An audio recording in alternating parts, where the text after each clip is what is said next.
Sorry about that. That's great to hear.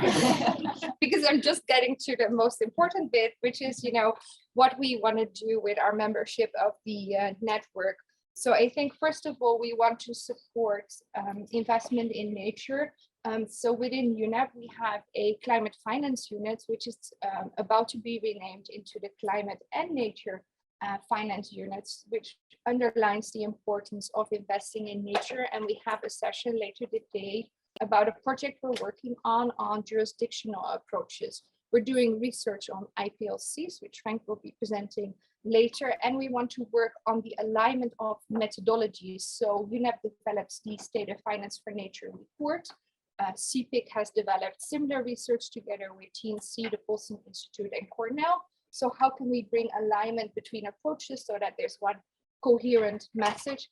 But most importantly, what we as UNEP-FI want to do is we want to mobilize our members. So for example, if we look at the banking members, we have half of the banking assets that are a member of the PRB. So I think it's really our purpose is to sensitize those members and make them, well, either join the CPIC network or start investing in nature. So I think that's the most important message I wanted to convey here, and I'll hand it over to Frank with a welcome message on the CPIC network. Thank you. Thank you very much, Romie, and it's really delightful to see you here. Thank you very much to UNEP-FI for hosting this meeting. It's been an extraordinary pleasure to see the evolution of CPIC over the last 6-7 years, I think it is, since we launched. 7, thank you, Gerard. 16, there we are, which seems like an astonishing thing that it's that long ago. But wonderful to have you all here in the room. I'm Frank Hawkins. I'm the current chair of the executive committee of CPIC. Not that that really conveys any great responsibility, but I'm delighted to be there in that position. And I'm also delighted to welcome you all today and everybody online too. Thank you. Great.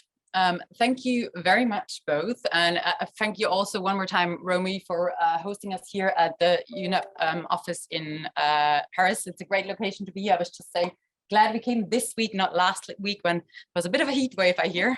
So thank you everybody for joining us here in the room. I think for those online, we have about 45 or so people in the room, and I think now about 40 joining us online. So thank you everybody for being here.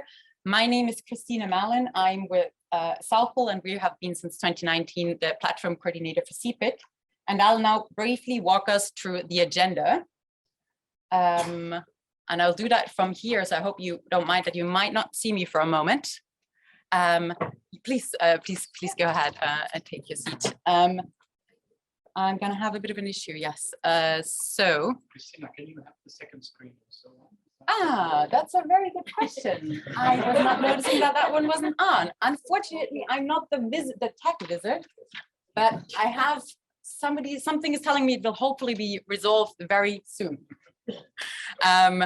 That's the challenge. We barely remember what it's like to have an in-person meeting, I think. So I'll briefly walk us through the agenda. You already had a really nice welcome from Romie and Frank. We'll have a short update session where I'll tell you a bit more about what we've been doing overall at CPIC, and we're very excited to hear more about the Nature Plus Accelerator Fund.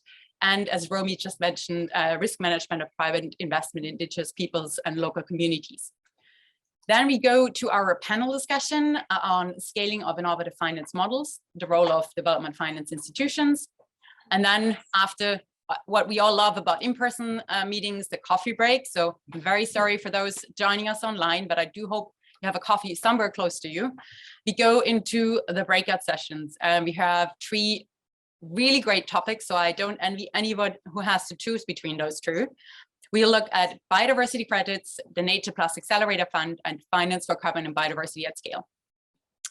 We will come to a wrap-up session afterwards, and for those, again, in person, a reception. So moving to the general updates, and maybe before I move to that, especially if you're joining us online, please do feel free to engage through the chat. We're always monitoring that, and we'll try to make sure that we put your input in through that. Also, all the 3 breakout sessions, you can absolutely join us online as well. I think we're all getting more used to working in a hybrid environment. So please do feel free to do that once we move to that breakout session part. Now, very briefly to the general updates. I'm gonna move the slide here forward. What have we been working on over the last couple of months? I'll give you a very short update, knowing that there is a lot of very interesting content waiting for us.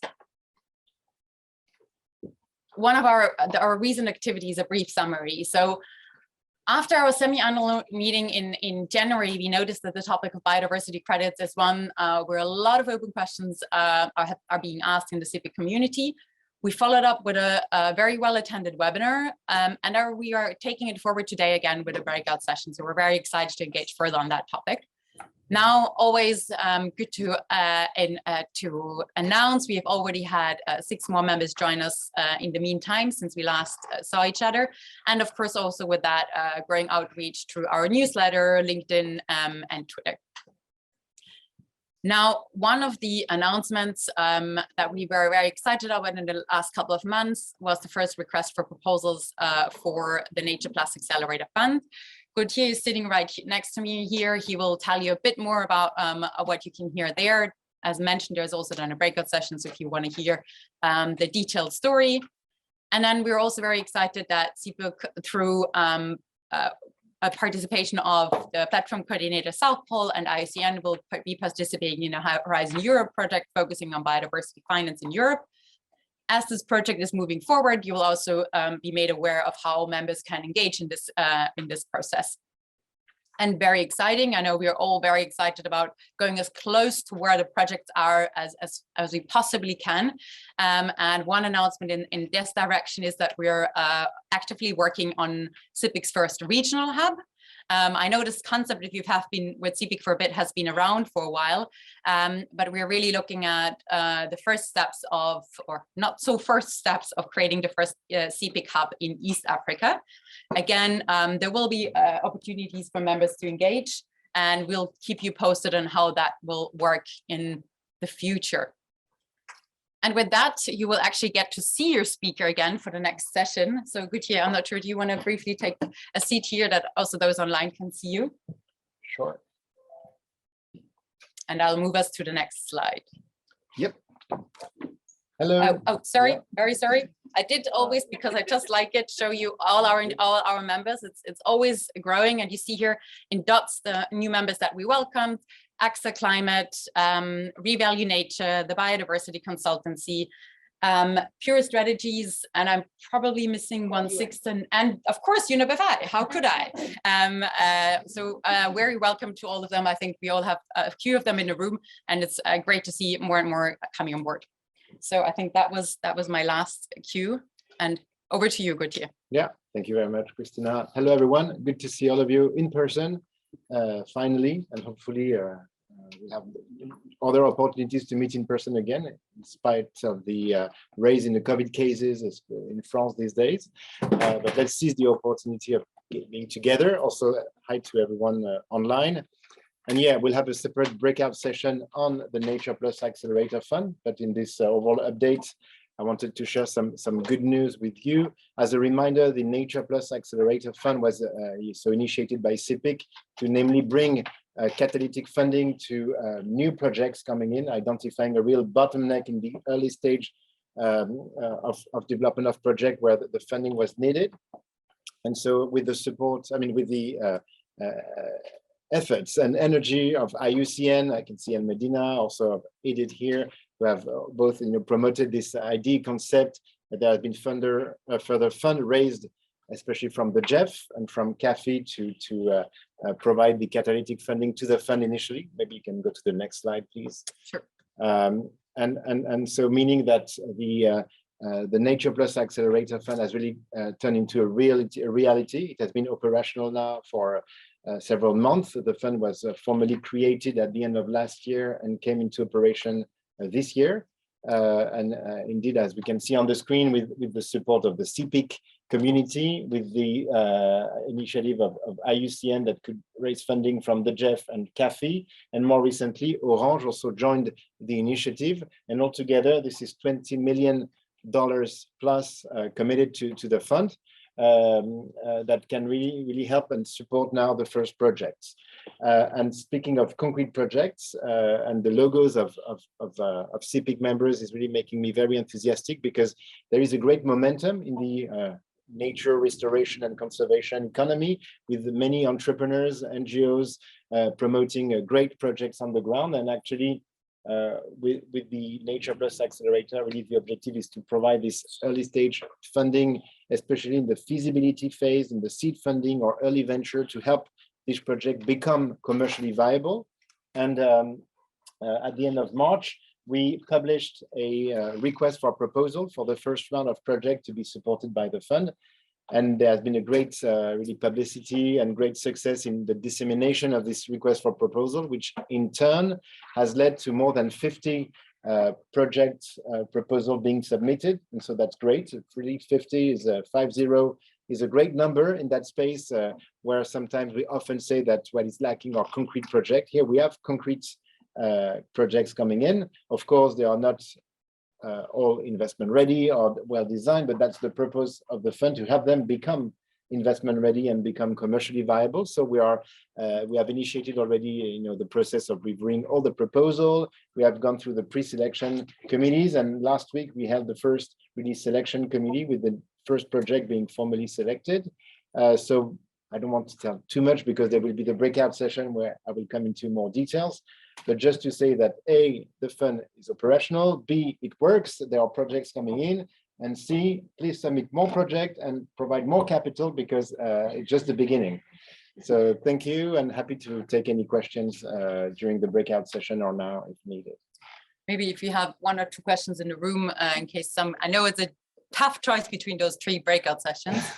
So I don't immediately see any online, but if there are any questions at the moment for Gautier in the room, please.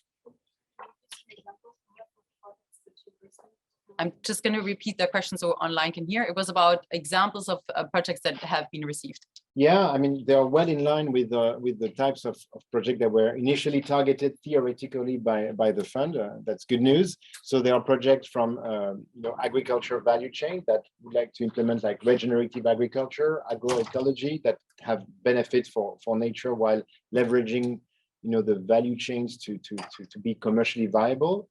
There are also carbon projects that really leverage on the carbon credit, voluntary carbon markets, either through mangrove restoration or forest protection to have commercially viable projects. And then other types of business model that range from ecotourism to other land reclamation or other types of businesses. And each time we really assess the environmental and social integrity, ensuring that there are a lot of positive impacts and and that they do no harm. There are limited environmental and social risk, and that they can be a commercially viable business model, but based really on different types of revenue. But yeah, mainly agriculture, conservation, and ecotourism, for instance.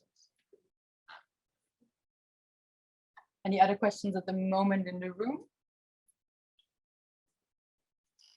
How easy has been to, when you get those proposals, to know how investment ready or bankable these projects are? Do you have now like a easy way to assess that? Yeah, I mean, we are designing tools to improve the efficiency, but we have scorecards that encompass a wide range of criteria, ranging from, as I said, environmental and social aspects, as well as economic, business aspect. And in addition to this, they also carrying out all the KYC, all the compliance check also, because it's important to know who we are working with and reliable and trustworthy people or companies. And on the business side, it's where, of course, there are more and more criteria to refine, but basically we can assess the efficiency of a given project, taking into account, for instance, the cost per hectare regenerated or protected, or the cost per ton of CO2 avoided, and so that's the types of metrics, and probably that we will share also going forward as lessons learned, that can help also make the comparison between projects and select the best ones, the most efficient ones, probably. Very good. Thank you very much, Gautier. One final question in the room, or there's one online. Thank you. And the question here from James Hargreaves is, what kind of private investors will you be looking for? Anytime. No, we're very open to, I mean, I cannot do formal fundraising because it's not, public fundraising. So there are many disclaimers you have to read, etc. But no, typically we target either, there are banks that are interested in, in learning about nature conservation protection for developing these types of activity in their network.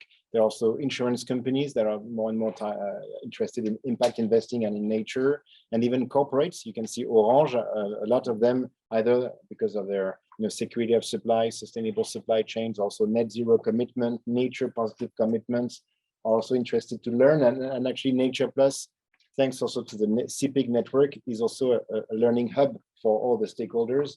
And so these are the types of private investors or family offices as well. And as I said, all types, we are all types, as long as they also match the compliance check and everything. But yeah. Great. Thank you very much, Gautier. And as we mentioned, more, is there another question? Sorry, please. Is there a specific sector that you're targeting in terms of investing in? Is it forest, is it ocean? How are you kind of prioritizing the action areas? Yeah, could you repeat the question just briefly for those online? Yeah, so the question is, what are the types of sectors that are targeted by the fund? And so this is, I think, available online, but typically there are 4 types of project. It's either forest restoration or protection. It's also sustainable agriculture, marine and coastal area protection, and nature-based innovation, also where there can be technology or all these types of project, even if the 2 main ones are the 2 first ones, is forest protection, restoration, and sustainable land use and agriculture. But yeah, we are pretty open to different types of business models too, as long as they contribute to nature protection and restoration. Good, thank you very much. And then, yeah, for more details, there will be a coffee break and then the breakout session on Nature Plus. Now we move to a next shorter upstage session, and for that I would ask Frank Hawkins, maybe come forward.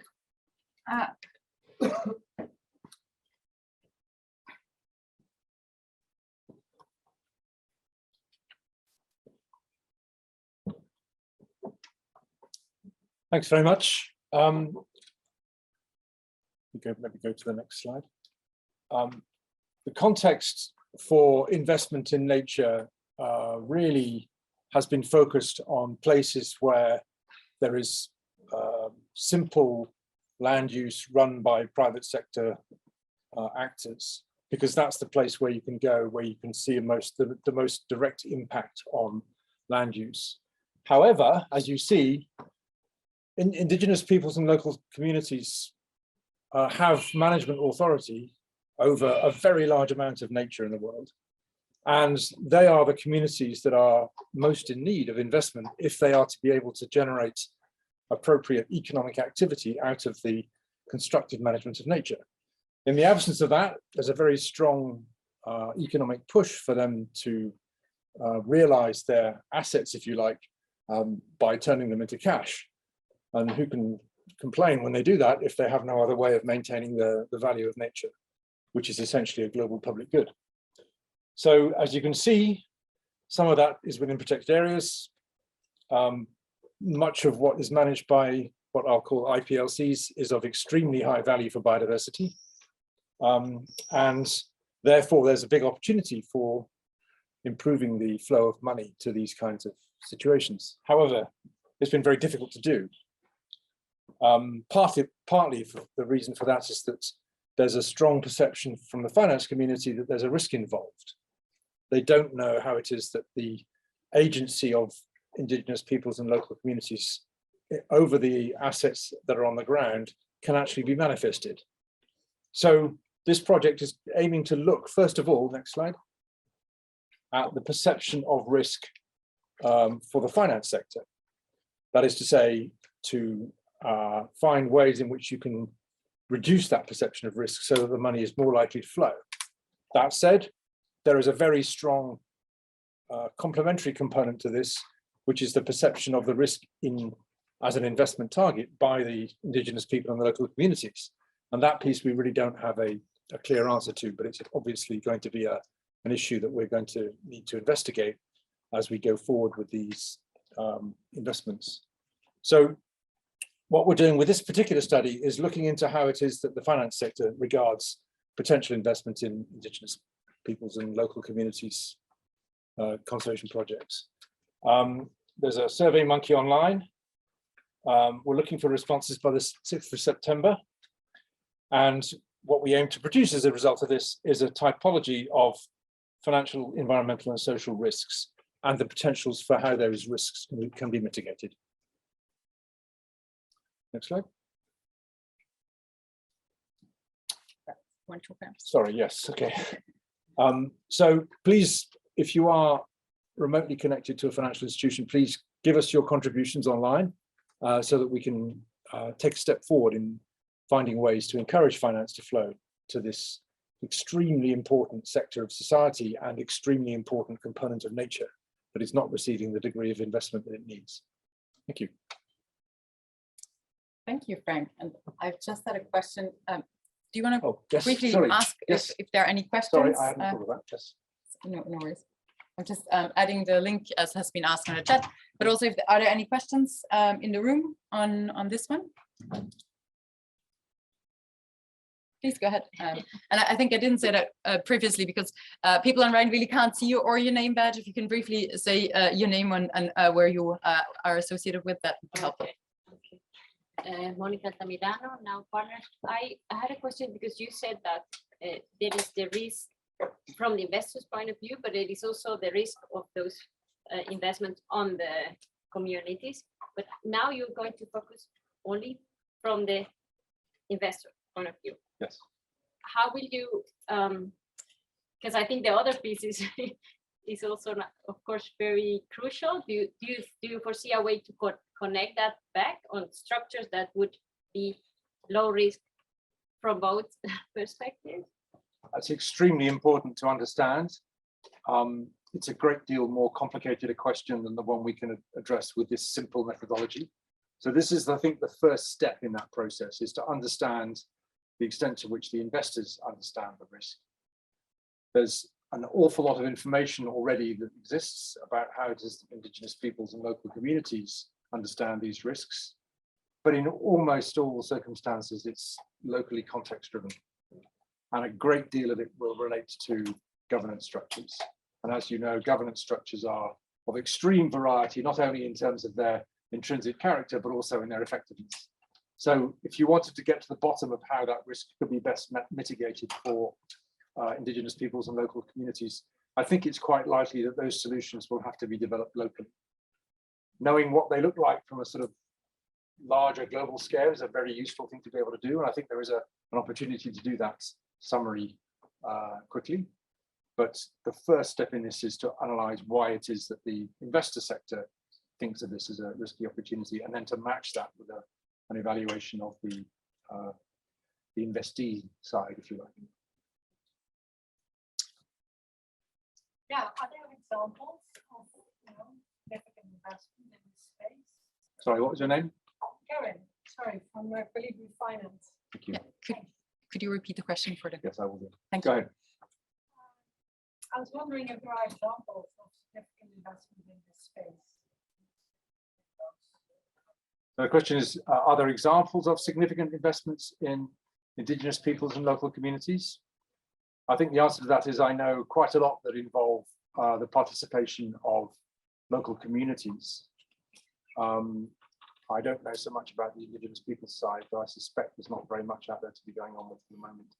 I think the examples that I know of that involve local communities are ones where the governance structures that allow local communities to manage natural assets are very strong, and that there isn't really a dispute over the issue of contracts.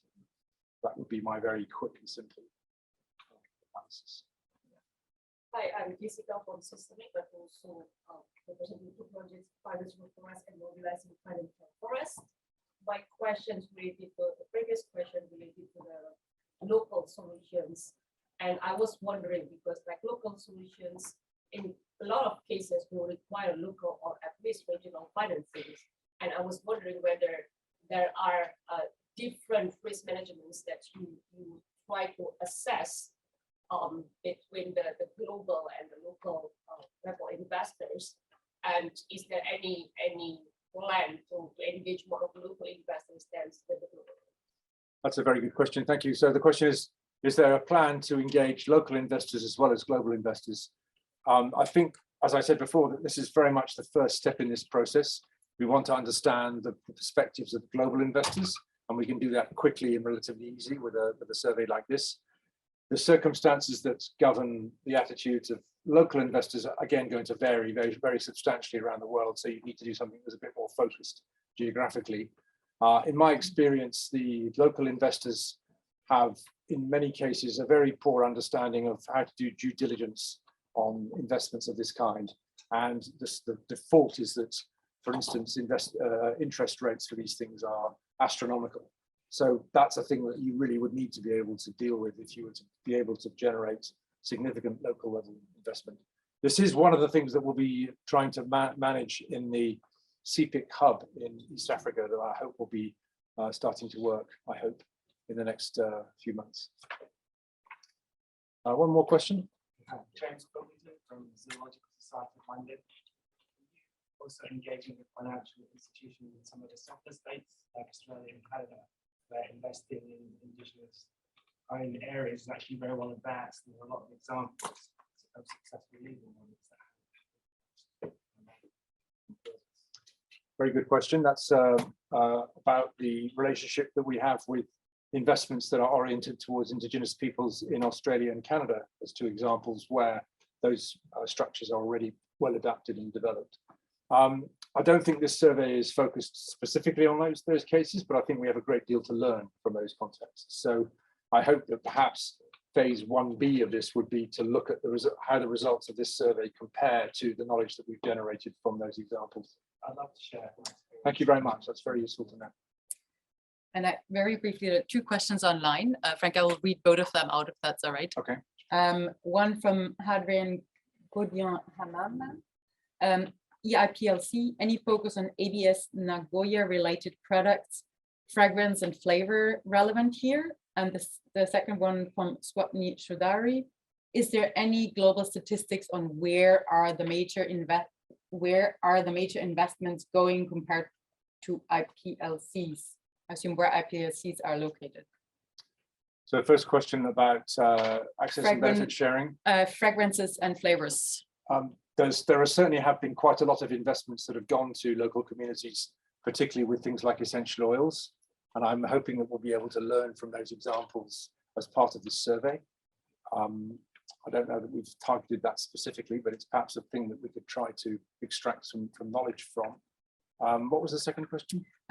Is there any global statistics on where are the major investments going compared to IPLCs? I'm not sure Italian. No, I think the story is overall that it's extremely small compared to the bulk of investments that go in. I don't have a figure, but I think it's in the single digit percentage points, if not the decimal points of one percentage point of total investment in even in the category of investments in land use and nature. Thank you, Frank. And we've added the link to the survey in the chat. We'll also please reach out anybody else in the room who would like to have access to it as well. We might be able to send it out through the email as well as we follow up. And with that, I think I'm slowly moving us to the panel, knowing that in-person panels always take a moment to set up, and especially in this hybrid environment. So thank you very much, Frank. Thank you. And could I slowly ask our panelists from in the room? I think that's our moderator from IUCN, Gerard Bos, and Malcolm Starkey from the Biodiversity Consultancy. So I'm going to need a bit of your patience now. We are moving to the panel. And in order for our participants here in the room to see our panelists as well, I'll be pinning them here to the screen. So please bear with me in a moment. So that means if you're joining us online, I'll stop sharing my screen. You should automatically see our speakers because, well, there's no screen showing anymore. Just that you are aware why this is happening. So, and I'm going to do the following. I am going to move. Should I just do the intro whilst you're doing that? Please, Gerard, go ahead. So good afternoon, everybody. Good morning for some online, because you might be on a different time zone. I don't know, how many participants have we got online now? We had 45 when we started. Have we got more? I think we're now at 50. Great. So it's going up, guys and girls. Okay, I'm Jared Boss. I'm the head of enterprise and investment at IUCN. And it's my great pleasure to moderate this session. And we'll be welcoming 4 panelists. They're starting to appear here. Malcolm is with me on this panel. We also had Marguerite Culot from Finance for Tomorrow planned to be with us. I was also very mindful of gender balance because on all male panels in IUCN, you're actually not allowed to be. But Marguerite got ill with COVID, unfortunately, so she can't be with us, but our thoughts are with her also. But there are people that were at the DFI session yesterday, so perhaps we might also be able to gain from your experience there. We'll have 3 virtual panelists, Eva Meyerhofer from EIB.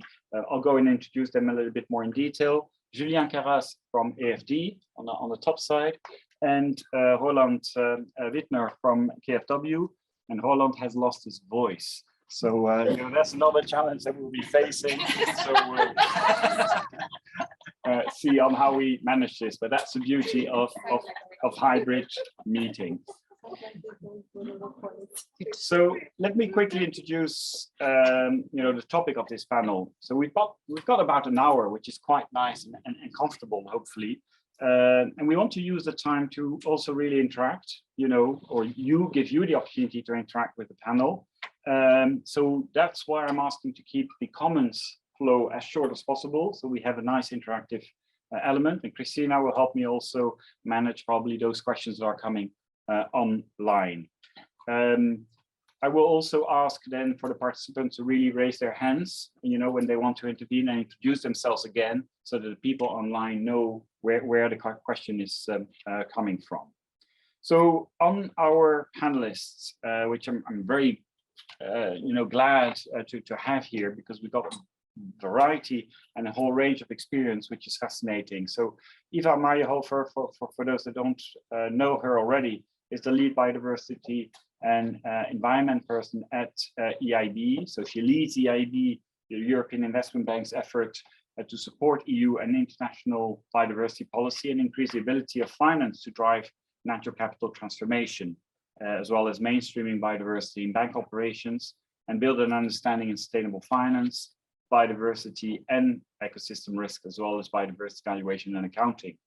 And of course, she was one of the originators of the Natural Capital Finance Facility. We heard about the Nature Plus Accelerator, but there are other finance facilities related to natural capital that also exist. And you're bringing basically 20 years of experience in environmental impact assessment. So hopefully we can pick your brain on some of these elements. Roland Wittner from KfW. He's a senior portfolio manager at KfW Development Bank, so the German development bank.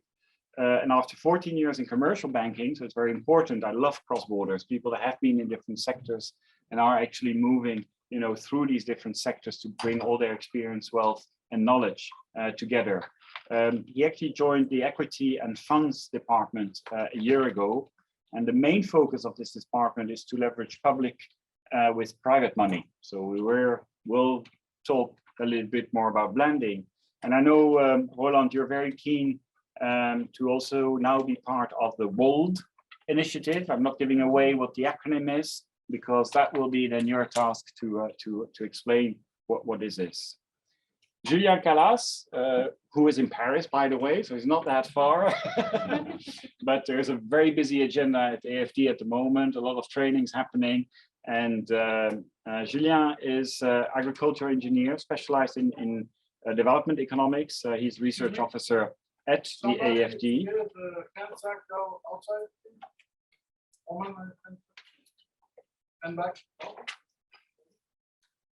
Anybody missing a handbag? Sorry for the people online, we just had security coming in because they are looking for the owner of a handbag, so apologies. And Julien is also bringing a great experience of working for 10 years abroad as a project supervisor for AFD and the French Global Environmental Facility, known for the French speaking as FIFEM. I had to look it up when I saw the FGEF. I just didn't realize what we were talking about. And you worked in Senegal, Madagascar, and Cambodia. But in January 2020, he joined AFD's Economic Analysis and Public Policy Department and oversees the research program on biodiversity and development of pro nature economy. So, Julien, we're looking forward to have your reflections as well. And last but not least, Malcolm, sitting next to me very patiently. He has a wonderful title. I love these new titles that are coming up. Chief Technical Officer at the Biodiversity Consultancy. And basically he leads and drives the technical strategy, quality and innovation of this incredible team of people of TBC that a lot of you I know are working with. Malcolm is bringing really his experience in protected areas and management planning with over 15 years of experience in designing and implementing field-based conservation. And that's quite important, mainly in Africa, if I understand correctly. And he has worked at site, landscape and national scales because it is important that you're able to work at all these different scales. And we will be diving a bit more into metrics and measurement because these are the conversations that we're having at the moment. And you have dedicated your time to biodiversity metric and their practical applications. So without further ado, let me just introduce the topic briefly. Well, you all know, if you're following the Convention on Biological Diversity, that last week we had a fantastic week in Nairobi. The open working group happened, and yes, they made wonderful progress, didn't they, on the global biodiversity framework? Nope, that didn't happen, unfortunately. So we got a challenge, of course, of a global biodiversity framework that's progressing, but not there yet. And so what was interesting, though, is that, and there are some people, I think Odile Conchot from AFD will be joining us later on, and she was in Nairobi. So we can probably poke from her some more information, actually, on what happened there. Nobody else in the audience that was in Nairobi or followed the discussions closely? Okay, can be a little bit, but yeah, we'll see. But one thing that was interesting to note was that at the very opening stage, there was interventions from business and from the finance community, straight at the beginning. And they actually called on the parties to adopt a global goal for nature, a clear mission for everyone to align on a mission to halt and reverse biodiversity loss by 2030 to reach a nature positive world. And this came from the business community to the parties. So this is great. There's a drive that's coming there for the business community, and that's a movement that's out there. And this is a little bit the theme that I'd like to have in this panel, is a reflection on how can we drive this nature positive world. You already were using some of that terminology in your short introductions. Nature Plus is of course indicating to that, but then afterwards it was being used. So as I said, not sure on how strong the progress has been during the proceedings, but we still have a few months to go until the Montreal real negotiations that will happen. So still hosted by China, but done in Montreal. So there will be an interesting setup in the first 15 days of December. And my aim of this panel is, together with you, to demonstrate that there is a willingness, there is an opportunity to invest in nature and to move ahead in unlocking conservation finance at scale without waiting, perhaps, for the political stars all to align. And what we are then going to do with this panel is really to better understand what development finance institutions or multilateral development banks are actually doing. And Eva, let me come to you directly with the question that I will ask all the various panelists is, what is the role of the FIs in unlocking finance for conservation? And how does the ongoing conversation on nature positive influence your actions? Over to you, Eva. Thank you, Gerard. And I'll try to keep it short because I like your approach that this should be more of a conversation rather than, you know, just us presenting what we are actually doing. We were confronted the first time with this whole concept of nature positive when in preparation for the UNFCCC COP last year. Also the G7 came out with a statement, the G7 and then subsequently the G20 with this whole concept of nature positive, and that we need to move towards a nature positive world, and that the MDBs had a critical role to play. So that translated, of course, in the MDB statement on nature, people and planet that was signed by, I think it was seven or nine MDBs. I can't recall the number, the exact number on nature, people and planet. And that committed really the MDBs to maintain thought leadership in the development of standards and safeguards and risk management approaches for biodiversity and ecosystems, fostering nature positive investments, again, but without a clear definition of what nature positive means, right? Creating regional synergies and setting out strategic approaches, valuing nature to guide decision making, and enhancing reporting on efforts and initiatives to mainstream nature. So this is the role basically captured under the statement. That's your role of the MDBs in fostering nature or moving us towards a nature positive world, and also supporting nature positive activities of different actors and stakeholders. But coming back to some of this nature, how do we unlock finance? And it's not finance only specifically to conservation. I think the reason why also this nature positive concept was put forward is that we realized that conservation finance, if we take a very restrictive definition, doesn't allow us to foster this transitional change. Because financing conservation will remain fairly limited, small, difficult to scale up with all the challenges that we've been facing, and institutional investors won't come in. Private sector much more difficult. It's bespoke really, and will still remain niche. So I think it was just to broaden the opportunities for finance, and also realizing that if companies, corporates, and our clients are set on meeting their net zero commitments under climate, they can't do it if their investments are not nature positive, meaning that we can't be limited to no net loss. We need to go beyond. That means that any investment, even in climate activities, need to have a co-benefit to nature. So I think that's where all those that concept is coming from, and also allows us as MDBs then to finance this transition.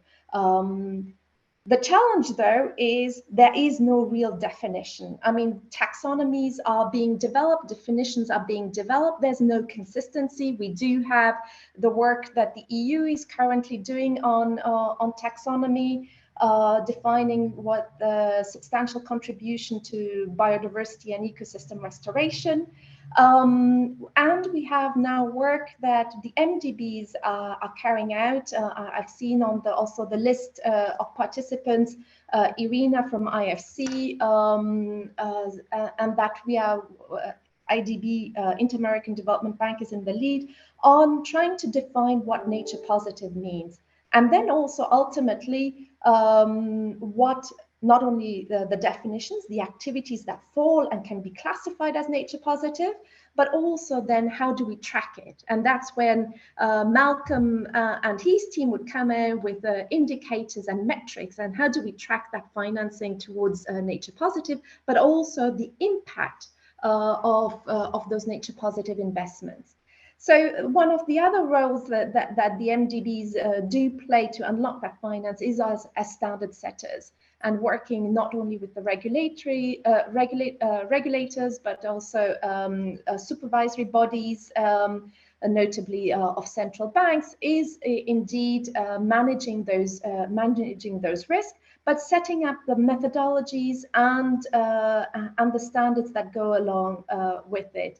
And I think IFC, and I'll let Irina, if she would like to come in at some point, the work that they have been carrying out and looking at the requirements of use of proceeds in issuing for green bonds targeting nature positive investments. And this is really important. I think I just want to mention one piece of work that we are doing together with other MDBs, knowing that in order to really scale up the financing to biodiversity and ecosystem restoration, we need to also look at maturing markets and setting up actually markets for biodiversity. And we have the breakout session on biodiversity credits. And this is something that EIB is part of a multi-stakeholder group led by the World Economic Forum and the Pollination Group. And we are working really on exploring the essential elements and structures needed for a robust natural capital market, starting with the Asia and Pacific region. And this is really trying to design the building blocks of markets to reflect and capture the values of nature, but also to enable the economic returns and biodiversity conservation, but also underpinned by social justice. I think this is something that Frank had mentioned in his earlier intervention. And this is really, really key. So if you have the MDBs coming together and really setting out those standards and those requirements, it has a knock-on effect on the market. And this is a really important role that I think I just wanted to highlight, leaving the rest to my other MDB and DFI colleagues to intervene. And then, of course, Malcolm on the metrics and measurement side, which is absolutely, that underpins everything that we do. Thank you very much, Eva. And I'm glad you're mentioning this nature markets, this maturing markets. I was actually at the discussion in Davos, where a group of people came together and really to make the diagnosis that on the carbon markets, we failed to set up the governance structure that allows us to have a real good exchange, under Article 6. Let's not make that same mistake with the biodiversity credit or whatever name is going to be given to that. So that was an interesting debate, and thanks for raising that. Let's move on to Roland, and we haven't heard your voice yet, so I hope it works out, and we'll put up the volume if we need to. So the same as Eva, could you tell us about your role or what KfW is doing on that? And perhaps also tell us a little bit more about the World Initiative, the Worldwide Alliance for Landscape-Based Decarbonization. So Roland, the floor is yours. Yeah, thank you, Shara. So can you hear me? Yeah. So one of those childcare viruses took my voice, so I'm sorry for that. And thank you for inviting me, Shara. It's really a pleasure for me. And I would like to start with unlocking. So I think just to give you some background about KfW and the Equity Funds Department. We are a quite new department, so we just were founded, established, let's say 2 years ago, something like that. And so we try to focus forces on leveraging public money with private money. So currently, I just wrote down the numbers. We have roughly 30 direct investments in our department now and 80 fund investments. So it's growing. And currently we have something around 4.5 billion assets under management. So what we invested in the funds. And I think what's really important to unlock the money is to try to convince people, private investors, that we bring in, like in structured funds, enough risk cushions. So I mean, you told it at the beginning anyway, but to bring in like KfW as a quality sign, and to say, well, funds are well structured, and then you can come in with private money. And I think all the issues we have to solve in the upcoming years, it's not possible to solve it just with public money.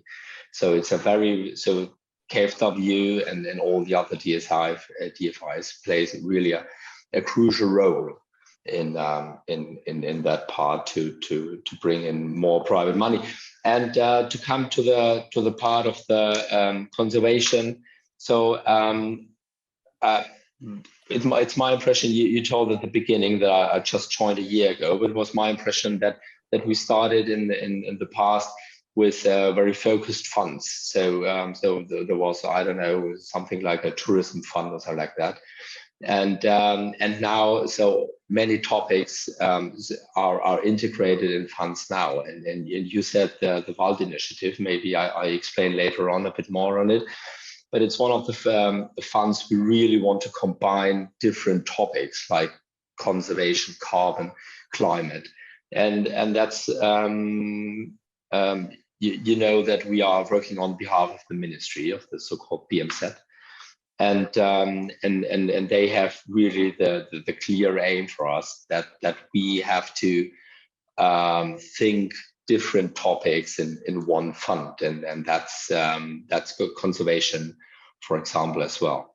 And to save my voice for later question and discussions, maybe I hand over back to you.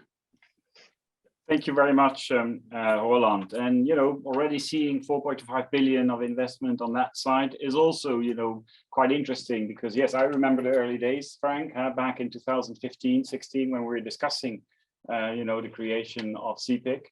We were not dreaming of looking into the billions. We were hoping, of course, that we would get there, but you know, this was clearly not on the radar screen at that time, but since has risen dramatically. Julien, over to you. What do you see as the role of AFD in unlocking finance for conservation?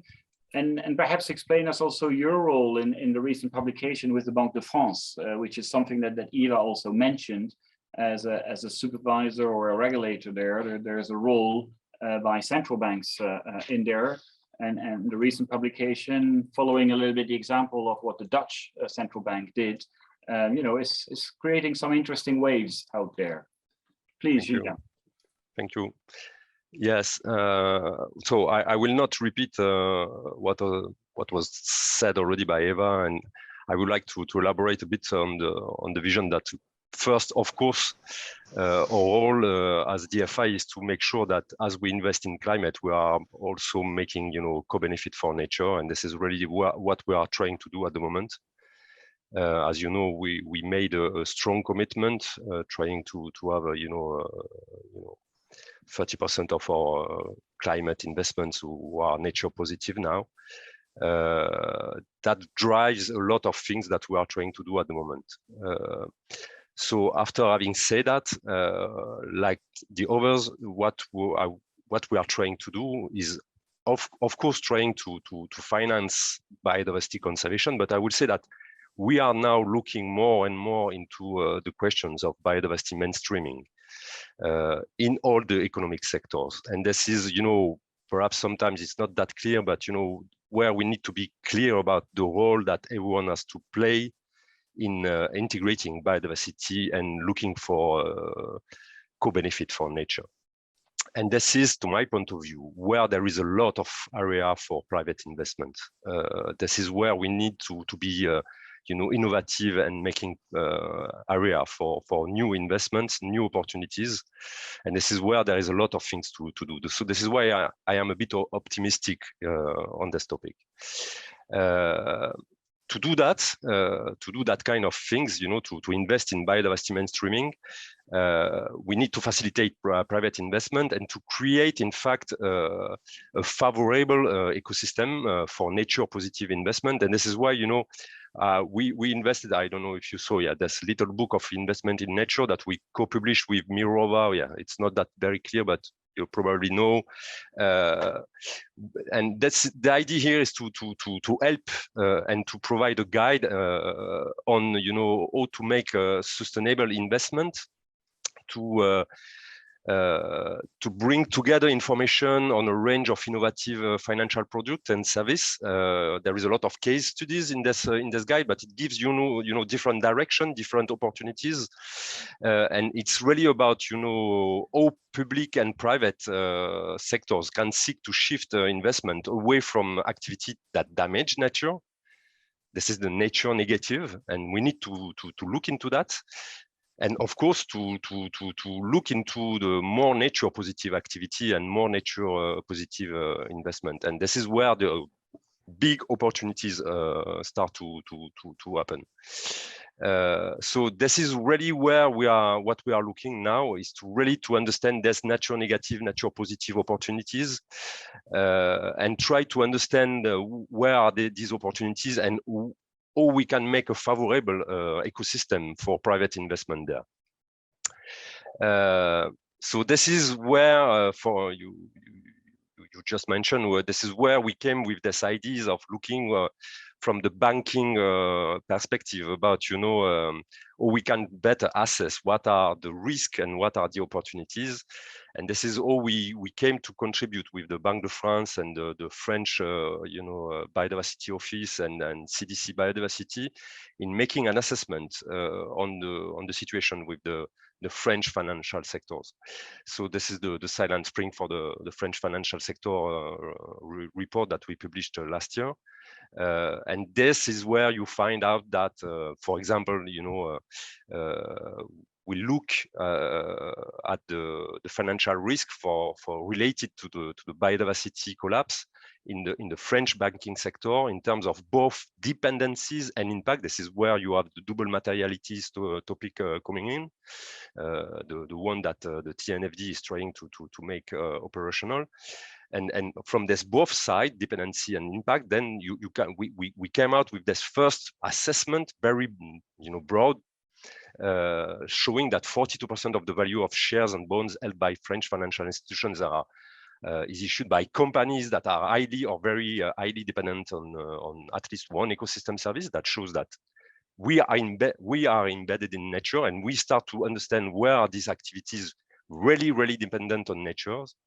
And with the same methods, we try to assess, the contribution of sectors to environmental degradation, and this is where we came with also this result, saying that the terrestrial biodiversity footprint accumulated over time, the so-called static footprint of the portfolio analyzed, is comparable to the loss of at least something like 150,000 square kilometers of virgin nature, which correspond to the the artificialization of 24% of the surface area of metropolitan France. This is just to show that with that kind of methods, we try to understand what is happening, what are the sectors at scale, at stake, and where we should look for opportunities for investment, either for shifting the model or investing more in new opportunities.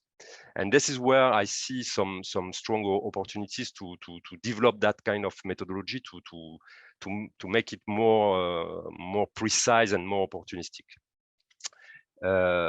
This is with this methodology that we better assess all private investors, and banks can screen better nature positive against nature negative projects, to our point of view. And just to perhaps give the floor to Malcolm, of course, these methodologies are very highly dependent on the metrics, the biodiversity metrics. And as you know, all of you, there has been a lot of biodiversity metrics developed over the last few years. These metrics are very key to assess how business sectors are dependent on biodiversity, and conversely, how they impact and contribute to biodiversity degradation. We are very much looking at how these metrics are really, helping us to understand how we can, lower the pressure on biodiversity. Everyone, I think, now know the IPBES global assessment on biodiversity. We have this vision of, at the global scale, we have 5 main pressure on biodiversity. The land use, the pollution, the over exploitation of resources, the pollution, the climate change, and the invasive species. So really, we need to look at all these different activities are contributing to that pressure, and how we can help opportunities or opportunities to divest from activities that are really contributing to that kind of pressure in every economic sector. And again, this is really linked to the capacity of metrics to tell us something about that. And this is why we are investing in my research department in understanding better, trying to see how we can improve that kind of metrics.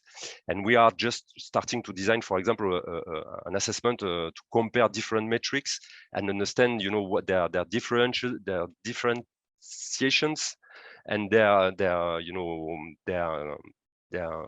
pragmatic use, so that we can be more efficient in using that kind of metrics in the future, and probably using them to test, the TNFD framework that has been released recently. Thank you. I think, I will stop there. To Malcolm as well. Sorry, I had us muted for a moment. So I think now we're back. So. Now we're back. Okay. So thank you, Julien. And thank you for highlighting the importance of biodiversity mainstreaming, the verification also of some of these global statistics, where, the World Economic Forum is saying 44% of the economy is dependent on nature. You're confirming it now for France. It's about 42%. And perhaps it would be interesting to see how other countries are going to these assessments. So a lot of expectation is already put on you, Malcolm. Everybody has been mentioning you on the metrics.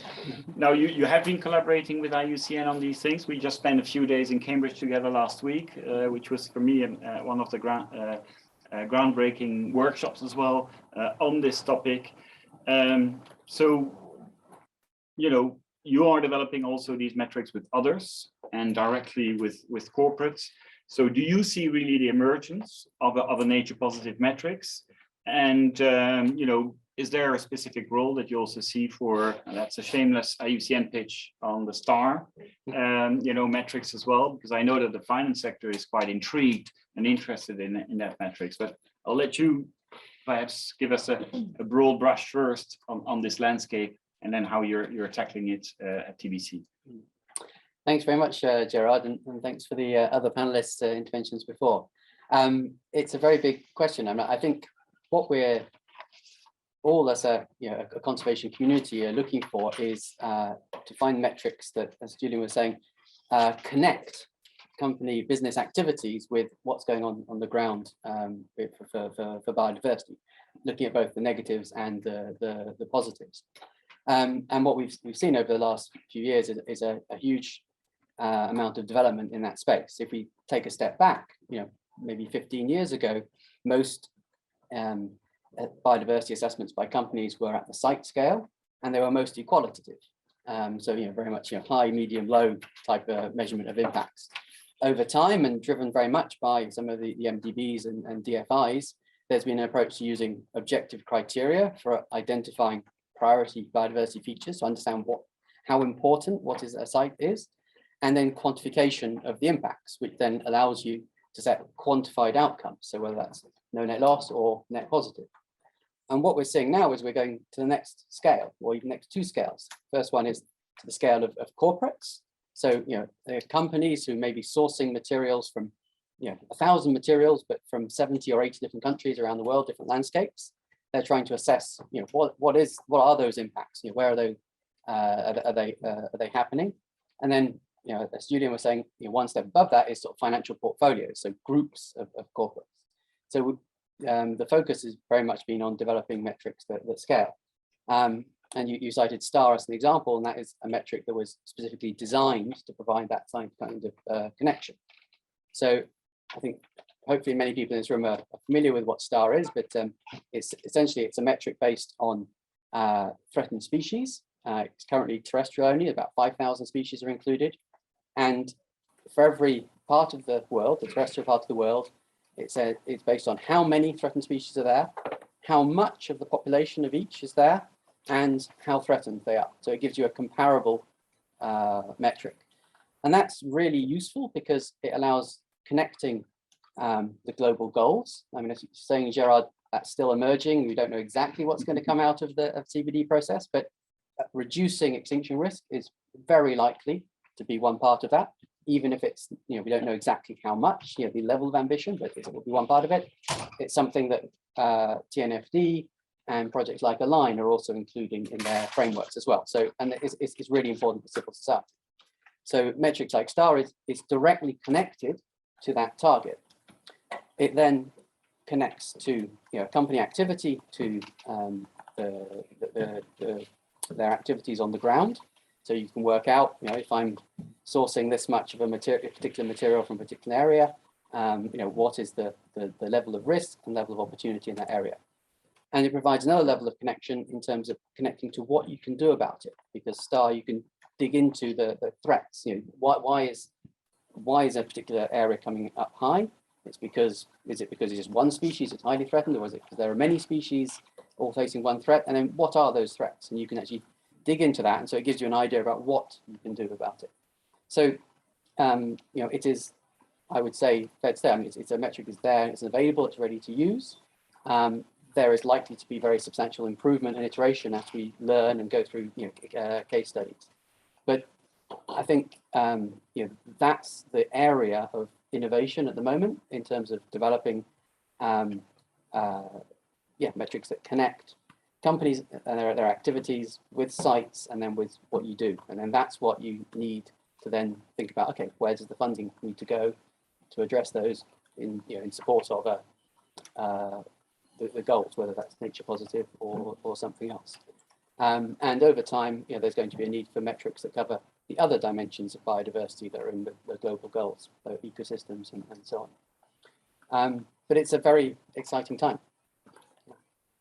Thank you, Malcolm. And, clearly we are realizing that this is leveraging on the existing tools and knowledge that there is, with the red list of threatened species, but the extension to other methodologies, other ways of measuring, and especially because there's so much demand on dependencies as well, and not just impact, this needs to evolve. And that's where we want to engage then with the finance community and the corporates directly to actually make sure that then whatever is being developed is really user friendly. And it's not just done for the not-for-profits or for the governments, but really usable by the private sector. So normally, if I got my timing right, we should have gone through a second round of questions already by now. So I'm looking at our super master of ceremony there. Shall I go to the floor for some questions instead of going for a second round of questions? Because this way I'm answering really the questions that are bubbling already in the minds of people, and perhaps online there are already some questions that came up. Is that okay, panelists? That we go to the audience directly, because then we're making sure that we are covering you as well. Yeah, no, absolutely. We don't have questions, I think, on the chat yet. So I think please do add them there if you have any, but maybe if you want to go to the room. Yep. So I've got one question there, but I'll hold off. Just perhaps give the opportunity for Holland to quickly describe the World Alliance on what the role is there, and then I'll come to your question. Is that okay? Holland? Yeah, that would be great, because it's really, well, I have to say it because I'm responsible for it, but it's really a great initiative. you know that KfW is not just focused on the international part. It's always it's also a domestic development bank, so for Germany, and that BALD initiative is house-wide, so it focuses on different parts, and I'm responsible for the international equity funds part. And BALD is an acronym. We already said it. It's called a Worldwide Alliance for Land-Based Decarbonization. So BALD is the German word for forest. And what we would like to do is to establish like a series of funds in the next years to invest in as it says, worldwide projects of carbon sequestration. And so we are really looking for high quality projects. So currently we are preparing an RFP, which is not a classical RFP in the sense of we are precisely looking for that or that. So it's more, let's say we open a market for ideas and are really happy to get as many and as good ideas which are out there, and we also would like to take a lot of effort on the investor side. So not like in the sense we take every investor a private investor we could get, but really to get a high quality fund with investors who are really keen to carbon sequestration. And yeah, I'm really happy to be part of that initiative. And as I said, the aim is to get a fund manager, a portfolio manager, like end of this year or Q1 23. And then to start with the first carbon impact fund, as we call it. So currently we are in talks with the ministry for the fund side, and but we get really positive feedback from the ministry, yeah, just thank you for giving me the opportunity to say a few words about that initiative. You're welcome, Roland. So I'm back to the floor now and fielding some questions, and then Christina, you let me know if online there are some questions, please, and speak up. Which organization you're with, and I will try to speak up. Let me know if it's not. Yeah. I'm Jessica from Systemic Partnership for Forest and Mobilizing Finance for Forest. My question is like it's encouraging to see increasing or how DFIs and MGBs has helped in maturing the investments in nature positive sectors. But there is also a critique that if we look at deeper in the nature positive investments that DFIs and MGBs currently have been focusing, it's still considered less ambitious in the sense that the investments mostly focus on agricultural supply chains or restorations to monoculture industrial plantations, while the carbons are biodiversity and the quote unquote pure natures is only considered as upside. At the current rates of our with nature discussions, where we don't have like many time left until 2030 or to reach the targets, there is a challenge for the FIs and MDBs to move from less risky sectors, which is these plantations, who probably have a good enough commercial numbers, and move to these more conservations, biodiversity natures, and not only being considered as upside. So what's your answer to this challenge? Okay, so I don't know if the people online were able to hear this, but the level of ambition seems to be low. So how can we raise it even further so that the biodiversity conservation comes really on top as a top element? Who are you directing your question to? Is it all of them? Who wants to answer? I can start. And I do agree. I mean, initially, MDBs certainly would finance the low-hanging fruit, right? And did not go into more of the riskier investments unless, you know, there was a first loss piece or a guarantee, or whatever it may be, right? I mean, we are risk averse. As an institution, certainly on the EIB side, we do want to maintain our AAA rating. So we have these, we are still a financial institution, even though, and a bank, and therefore there's always a balance to strike with our risk management colleagues. And so it's not any investment that we can do. However, this being said, I think the whole concept of nature positive and certainly what is driving us is the development of the EU taxonomy and this whole concept of substantial contribution. We have, first of all, an objective of 50% of exceeding 50% of climate action, environmental sustainability by 2025. Of our financing. That means we will have to be financing some of the more riskier, as you put it, types of projects that contribute positively to nature. And we have a set of definitions. It's really important that we have those set of definitions, that what exactly is nature positive, and this will facilitate the investments in those areas. And then with Malcolm, the work that TBC, IUCN are all doing around the metrics to measure impact, to measure also, to track our financing, also complements that. So I think we are putting the pieces of the puzzle together, which then allows us to be more, less risk averse, and to actually scale up our financing. Thanks, Eva. Roland and Julia, do you want to add on this point? Maybe I just add that KfW is. I mean, the question is what is a risky project, and KfW is only investing, or mainly investing in junior tranches.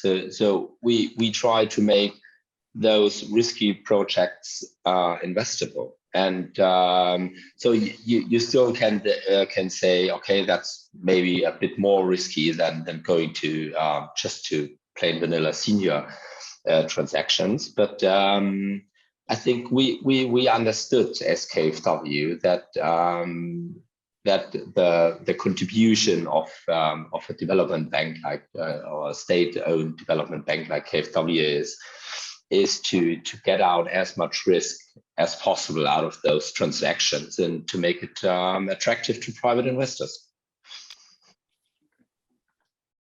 Julia, yes. If I can add to all of what was said already, just to say first, I completely share the issue. We are very, we are very cautious about this. The second point is to say that, for example, this is why we believe that to try to tackle this. This is why again we speak about this idea that this is all about an ecosystem of positive investments. Private sectors and private money is needed, but there is a need also for de-risking, to blended finance. There is a great need of public policies to give a clear direction.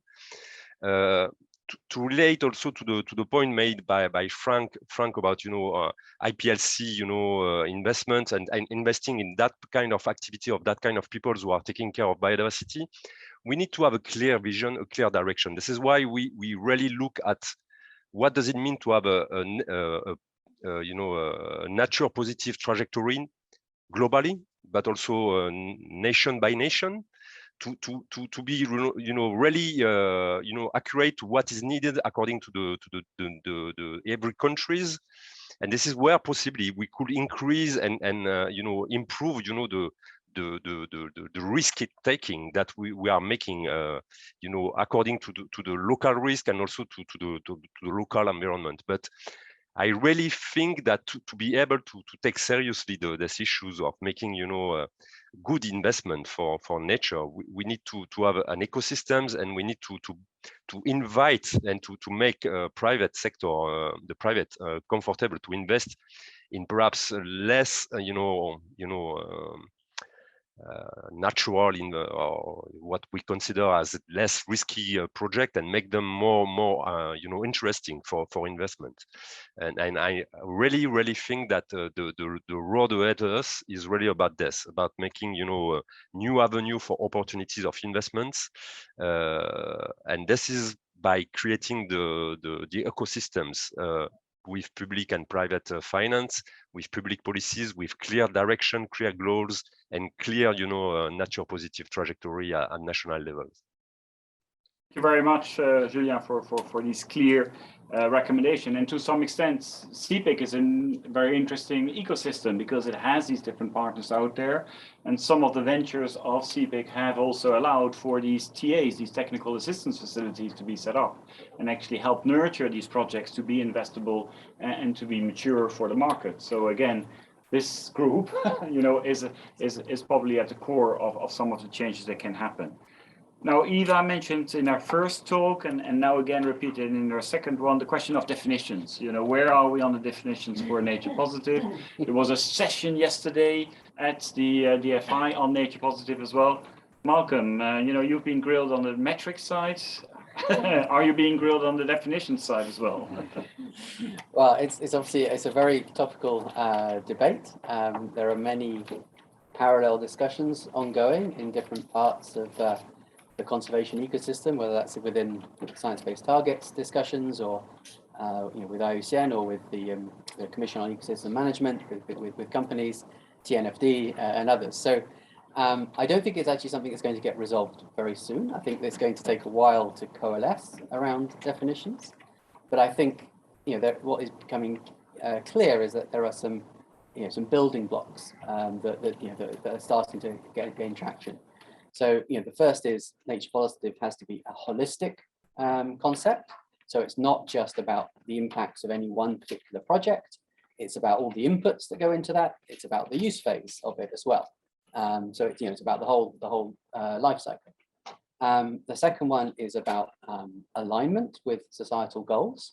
You know, an individual project on its own, you know, maybe it can show no net loss, but if it's not contributing to the goals of the, you know, that are set for that landscape or that region, then it's hard to say that that would be a nature positive investment if it's not at least aligned with that, even not positively contributing. And then measurement and, you know, verifiability is a key topic.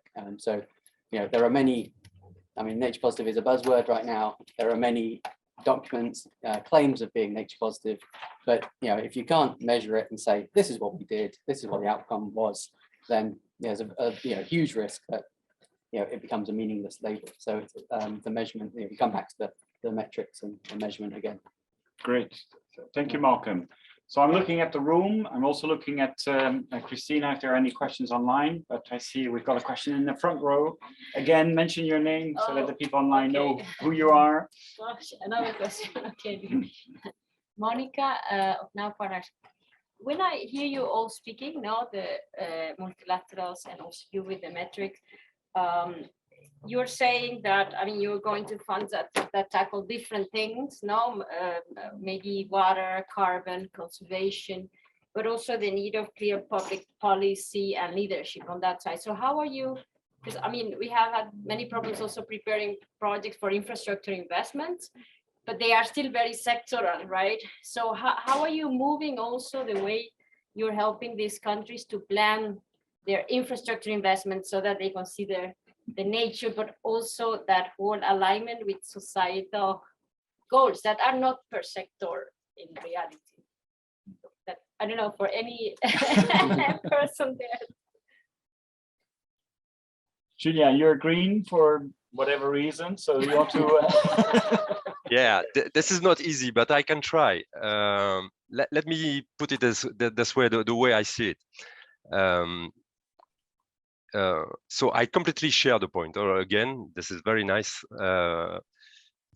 to tell you where we stand at the moment and how we see it. Yes, so we consider that we have a clear role to play in this. Perhaps I didn't explain also that as EFD, you know, we are development banks, but we are you know having a full sets of investment tools. We have a private sector company. We have a technical assistance now supporting agency. We are investing in subsidies for the French government. So we can provide several financial tools and financial solutions for our partners. And so this is why we are trying to use this to try to answer your questions. What we are discussing at the moment, and by the way, we have a conference on that at the end of the year. We are considering that probably something that we could that could help and that should change according to what we are doing so far is to really approach that question through what we call the strong sustainability, the strong environmental sustainability. This is to say that so far there was this understanding that as long as the global wealth was increasing, everything was fine, and there was no real questions about the substitutability about the natural capital, the human capital, and the produce capital. As long as the wealth is increasing, everything is fine. And now we are starting to say, perhaps to answer your questions, we need to really care about what is really going on with the natural capital, what is really going on with the the social capital, and what is really going on the produce capital, and really looking at how they are moving and increasing or perhaps decreasing. And the point is to say that usually we look on only one part or two parts of that kind of that capitals, and we forgot some of them. And this is where we come with the vision that nature positive trajectory for nations and for the global community should be think with this different capital and looking at how we can manage that. We are not losing one part by investing more or increasing too much another part. And this is where we need to find balance. And this is where we have to find some very, very difficult decisions. We are not naive about that.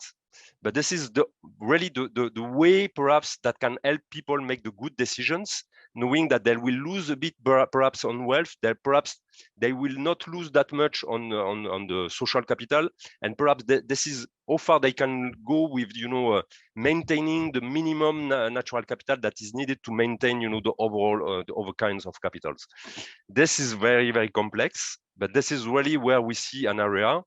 And again, the questions there is really to relate to planet boundaries, to the real assessment of the inequalities, the poverty assessments, the different benefit from the different stakeholders, the partners in projects, and of course, what is the financial benefit of the project. This is all we think that perhaps we can try to help our partners, I mean now nations, I mean governments, to think about trajectories in a way that can help us to find out where are the good investments in the futures and where we need to be cautious with less positive investment in the future. I hope I'm clear enough. I'm sorry if I'm not that, Can I just make one point, Jared, on this? I mean, Julien, you mentioned losing wealth losing wealth, but it's losing wealth in the short term because actually they gain in the long term. And I think that's the point that investors generally lose sight that this is a long-term engagement.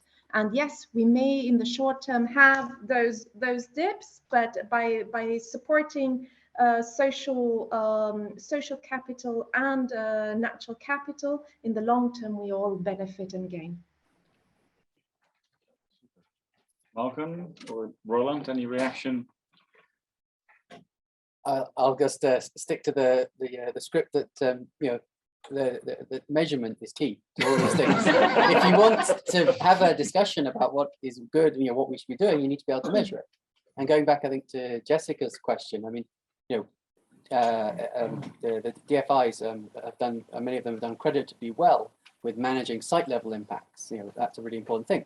But the black box up until recently has been the corporate finance or things which go through financial intermediaries, because it's much harder to measure. And you know, traditionally, it's just been measured through a risk-based process of passing the risk back onto the corporate. But now, as you know, Julian says, you know, there are tools, there are metrics which start to allow you to measure those impacts, and so that, you know, it's opening a whole new way of being able to manage those, you know, negative impacts, but also opportunities for positive impacts.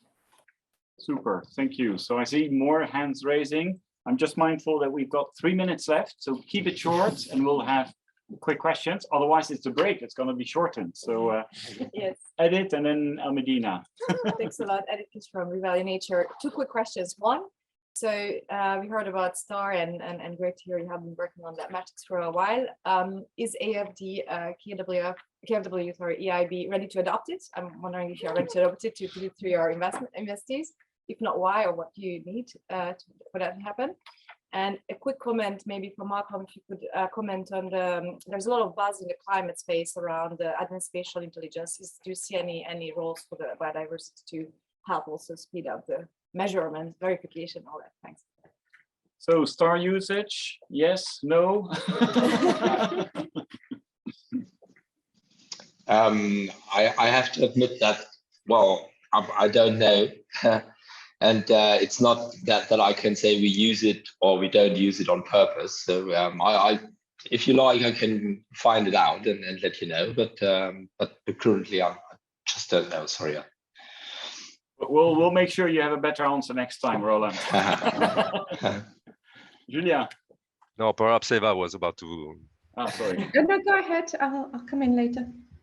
No, yeah. Just to say that we are planning to test the different metrics and the STAR in the coming year on our portfolio, and we are just in the experimentation phase at the moment. So, what you know, you've used it already on 10 landscape in BioDev 2030. So exactly. So there is many experimentation at the moment, and there is many. You know, we are really trying to be as comprehensive as we can, because STAR is it's the only, or to my point of view, this is the only opportunity that we have to take care about species seriously.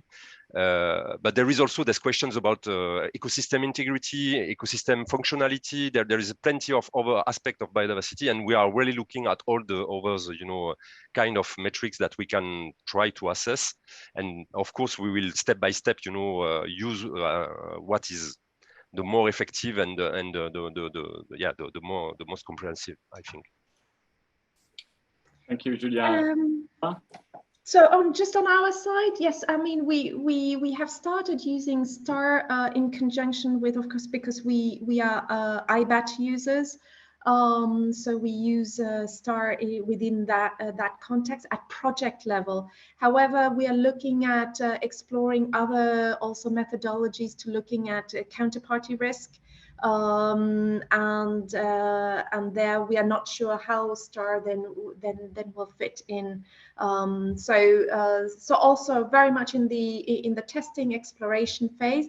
However, we do encourage our clients to use methodologies that are out there, including STAR. So we do have clients, and it's something that we are putting forward within the harmonized indicators for private sector operations, and we lead together with IFC on the work stream on ENS indicators, of which one of them, one of the metrics that we are proposing is STAR for private sector operations. So we'll see where that goes, but that's the role of an MDB and DFIs also, to put those that we test also forward for, but we are not, let's say, prescriptive if clients use different methodologies. As long as they are robust, we allow them to use other methodologies. Thank you. Question to Malcolm on data Advanced spatial architecture. intelligence, more like the GI, like the CPIC or the. Yeah, it's absolutely incredible how fast these satellite imagery that's available is improving. A lot of it driven by the EU Copernicus program, which is just generating amazing products. You can track, for example, pollution spills from mines from space now. They're almost in real time. Is that, there are so many things that you can do now that even 5 years ago were virtually impossible. So I think that's an area that's only just beginning to be exploited. There are some approaches, like for example for tropical forests. WCS and University of Queensland have worked on metrics to look at the forest landscape integrity index, so something that's based on satellite data, which is updated regularly, which allows you to track the pressures of forested zones. And those kinds of approaches are improving all the time and are likely to get expanded to other types of habitat in the near future. So we could have a whole session just on that, but basically the basic answer is yes, and I think they're going to play a very important part because they scale. The sort of the limiting factor is always the ground truthing and getting data to correlate with the satellite imagery. Thank you, Malcolm. So I know Almedina's hand was up.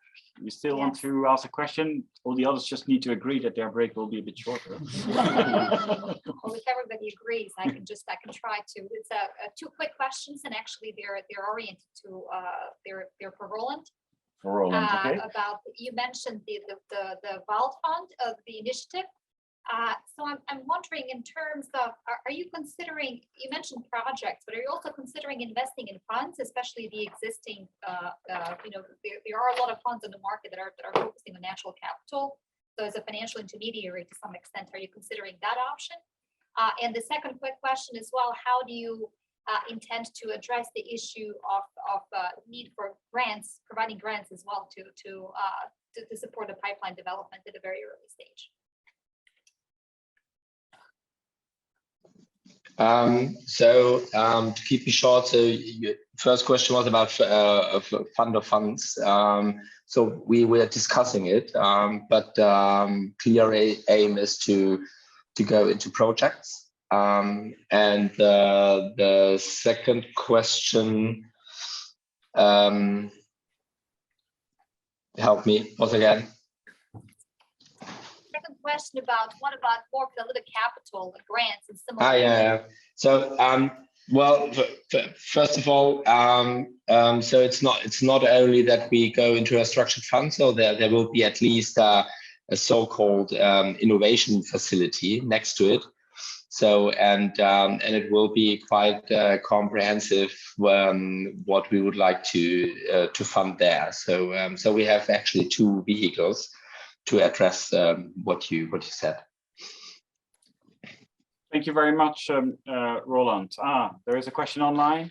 There is one, and I do want to make sure that we also give those participants a voice. So the question from Patrick Cody: does the fundamental discounted cash flow methodology has to accommodate natural capital metrics? I'm not sure, Patrick, if you had any person in mind that you would want to point the question to. Any indication? No, I think anyone who wants to take it just sees like the discounted cash flow leads you to financial institution methodologies which disadvantage natural capital.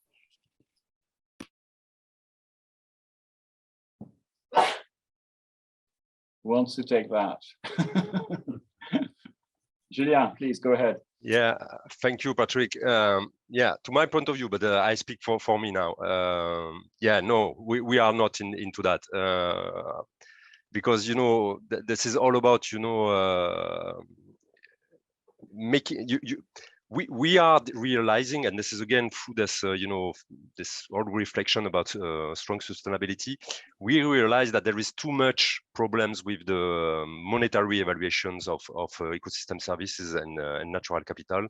You are losing too much of the value, and at the end of the day, most of the time you end up by underestimating the value of the natural capital, and you are not taking care of biophysical limits and planetary boundaries. So this is why we say first let's make sure together that we have the better vision that we can with biophysical limit, biophysical situation. Then if we can make, monetary evaluation, of course, we can try to make it.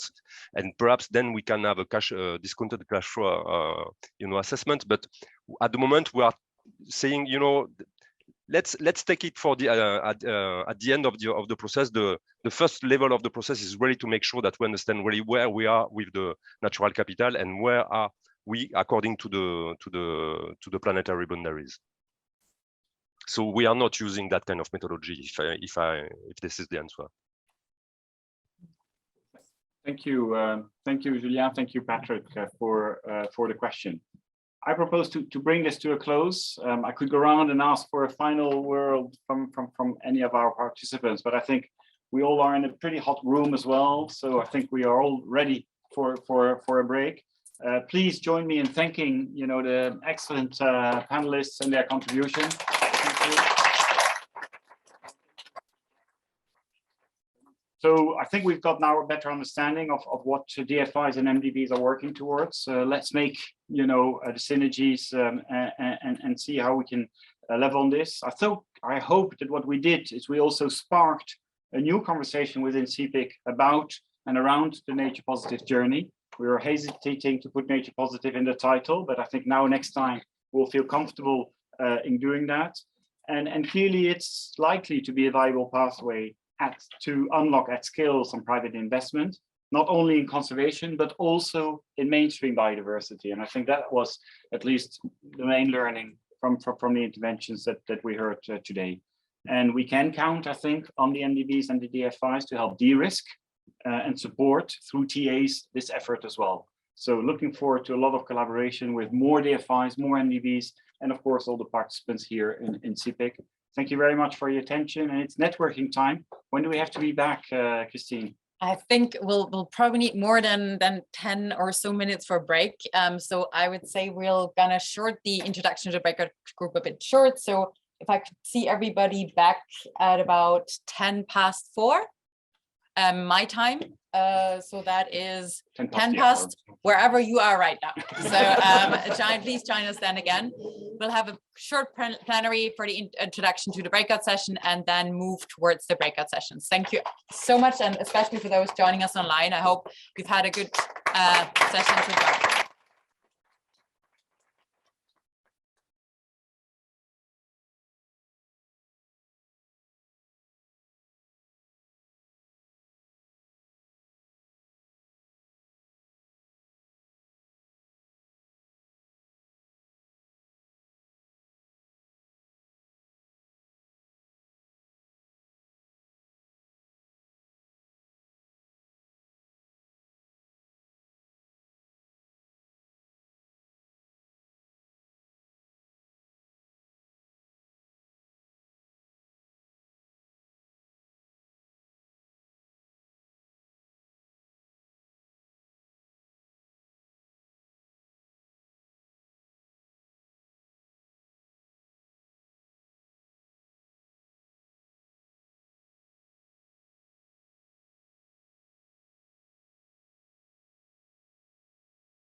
Welcome everybody. We are back from the coffee break, and as always there is the challenge in person that the coffee break is never long enough.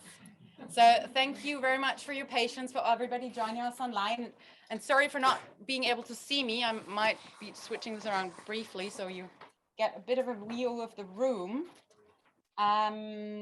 Where am I? So, and what we are going to do now is very briefly talk about the breakout sessions. This will only take a minute. And we looked at the breakout session. We wanted, of course, to move a little bit perspective. We heard already earlier, there are these enabling conditions study developing further. There is the COP15 coming and so on. But the big question that we always also ask at CPIC is, where are the deals? And this is what we are looking at in this breakout session. We have 3 very exciting breakout sessions planned for you, and they look at challenges that we currently see. revenue streams, pipeline, and scaling. And here we have, and I will go to the next slide for that, so you see it right away, a session on biodiversity credits, which will be led on by Edith, who's sitting right next to me at Revalue Nature, and Frank, who you've seen earlier today as well. For those in the room, please stay where you are. Next, we have a session on the Nature Plus Accelerator Fund. If you're in the building, come with me and Lois and Gautier up to the 5th floor. We'll hear a bit more about what the Nature Plus Accelerator Fund has achieved so far. And if, as Gautier has mentioned, if you're interested, for example, in applying, this would be a great session to apply to or join. And then third, we look at finance for carbon biodiversity at scale. This will be breakout room 3 or in person 2nd floor. If you're in the room, please follow Romie. She will guide you to the breakout room. This will be led by Alexander Wiese, who is, I think, already here on screen. So I know I did not give you a lot of information and a lot of time to make up your mind, but I'm also conscious of time. So what's going to happen next is that I will open the breakout rooms. Now, online, you're going to be faster than us here in person. So I'm going to again have to ask you for a bit of patience, but we're getting there. So let me open the rooms. So if you're online, you should be able to choose yourself which room you would like to join. So you should have a pop-up coming up where you can see that directly. And now for the people in the room, you have a little bit more to do than click a button. If you would like to stay in the Biodiversity Credits one, please stay in this room. If you would like to go to Nature Plus Accelerator Fund, follow me, Gautier, and Lois into the 5th floor. And if you're interested in the finance for carbon and biodiversity and scaling of it, please go with Romie to the 2nd floor. Okay.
Hi everyone, welcome back to the session. I hope you had good breakout discussions. I know in Biodiversity Credits it was very lively, lots of people online and in person. So I know we didn't cover everything, but still very helpful. I hope it was the same for the other sessions.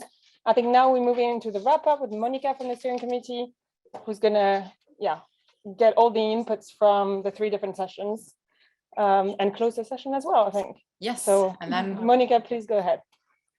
Okay, thank you everyone that is online and here. So you have been all having very interesting discussions, and we would like the rest of us to know what you were discussing. So I would like to start asking the group on biodiversity credits, Frank and EBI2 is also there, on what were the main takeaways from your session in terms also of like trends, challenges that you see moving forward, and advances that are hopeful. Great. Well, thank you very much. It was a very, very stimulating discussion. Thank you very much to Edith for marshalling all these difficult people and getting them to contribute in an appropriate way. The Biodiversity Credits breakout was the third in a sequence of discussions that we've been holding in the context of CPIC. The first one we had at the last semi-annual meeting in January. We had a webinar in March, for which you can see the content online, the recording of that online. And this one, I feel like, as Pat Cody mentioned during the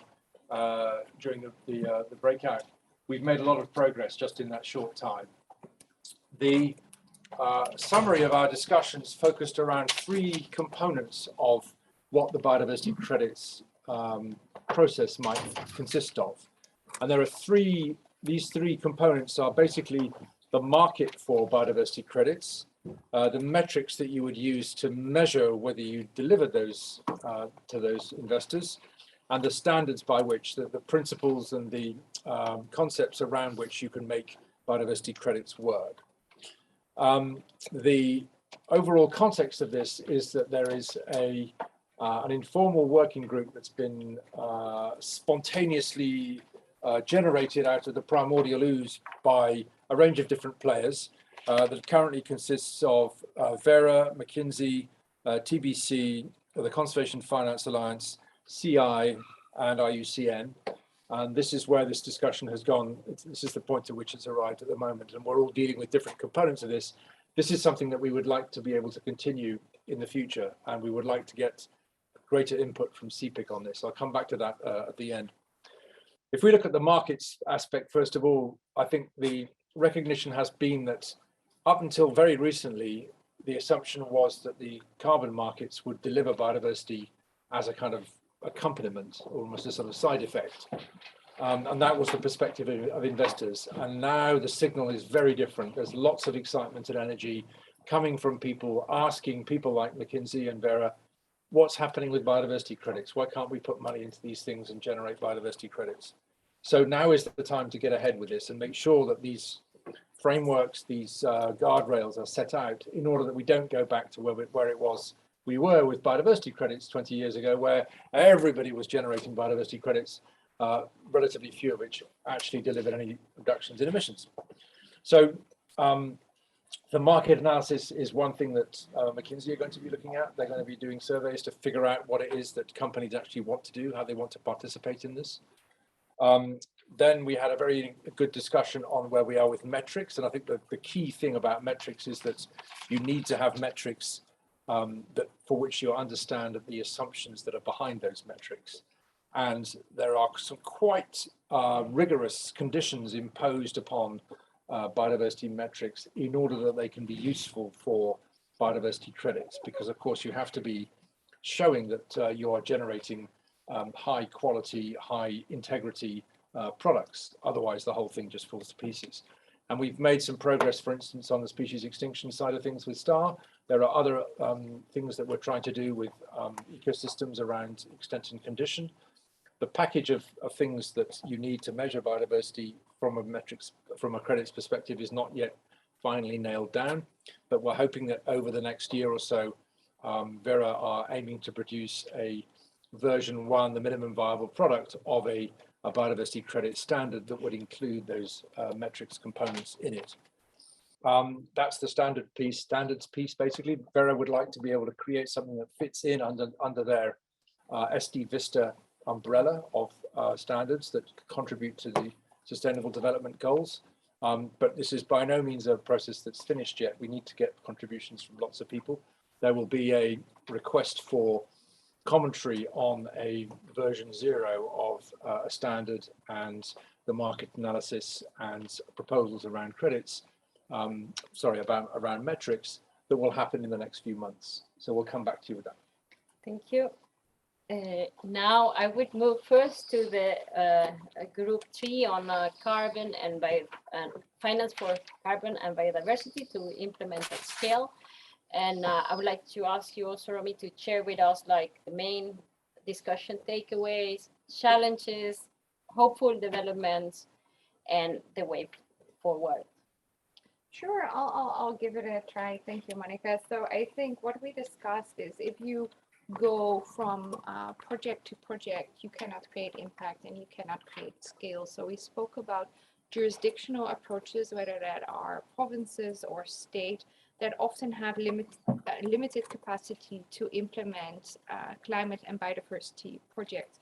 So how can we use a double waterfall structure to create that scale? So this is really an initiative by a number of UN agencies that's at early stage, so that includes UNEP, UNEP-FI, UNEP, but also others, to really look at how can we create scale through having a double waterfall structure with a junior tranche, a mezzanine tranche, and a more senior tranche, and also in that way reach institutional investors such as pension funds. So I think a big compliment to my colleagues who answered, I think, over 20 questions that came in both through the chat and both in the room itself, because this is an idea that's, you know, quite well developed within the team. So I think for us, it's been a very nice testing ground of our assumptions, because we want to build up this fund to the size of 1 billion. So we spoke about how we can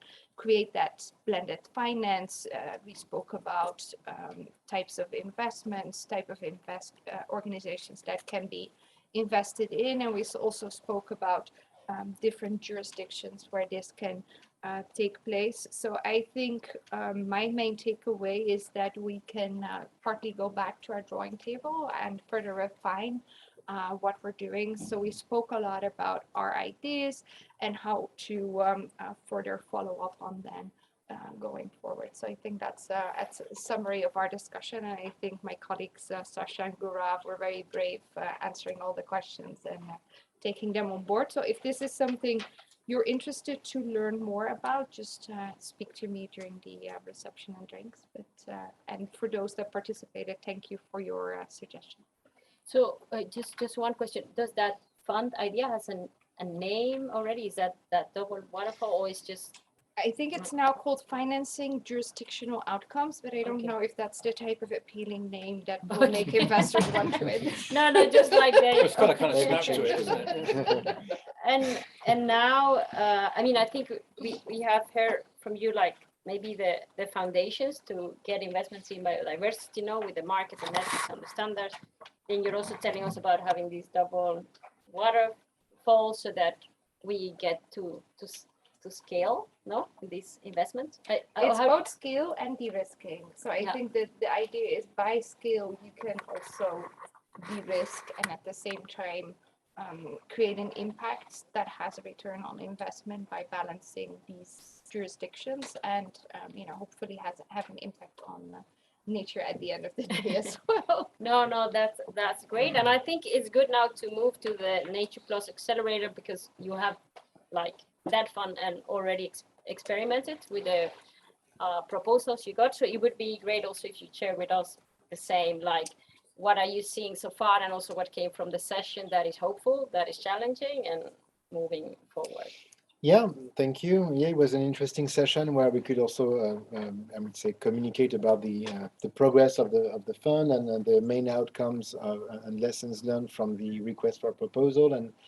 And so first we could outline the diversity of projects that came out of this request for proposal, and with more than 50 projects, there was a great geographical diversity with projects coming from all continents, and we had a specific focus on Africa, and the majority of projects came from Africa. And we also could outline either the stage of development, whether it is for seed funding, for feasibility studies to be funded, or early stage development, more for pilot phase and implementation on the ground, and also could elaborate on the diversity of projects and sectors in terms of, for instance, whether it comes from forest restoration or protection, agricultural value chain, or also mangroves restoration and blue economy, which is also an interesting, where there are interesting developments.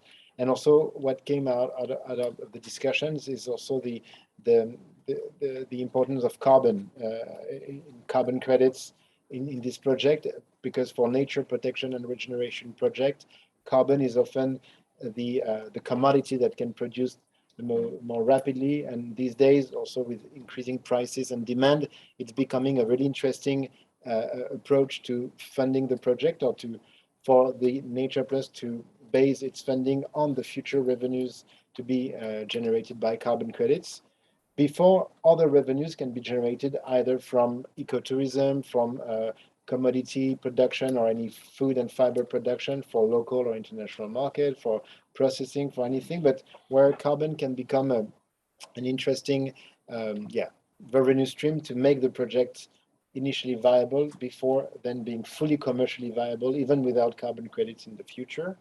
But with this in mind, we discussed also the trends these days where there are a bit some carbon cowboys, coming in, and with also with some application received from the Nature Plus Accelerator Fund, where actually these are, when there are only the lengths of carbon, it's dangerous because it means all the biodiversity aspect or the social aspects are not often well taken into account. So we need to have strong scrutiny on the project submitted, and we would rather support for instance, NGOs or local operators who know really the local environment, the local ecosystems, the local communities, know how to deal with mangrove protection, restoration, forest protection, etc., but don't know about carbon markets and need support to get access to this funding, rather than helping carbon experts that don't know about the local trends. And this is, I think, an important signal in the market where the strong demand requires further scrutiny in analyzing the investments.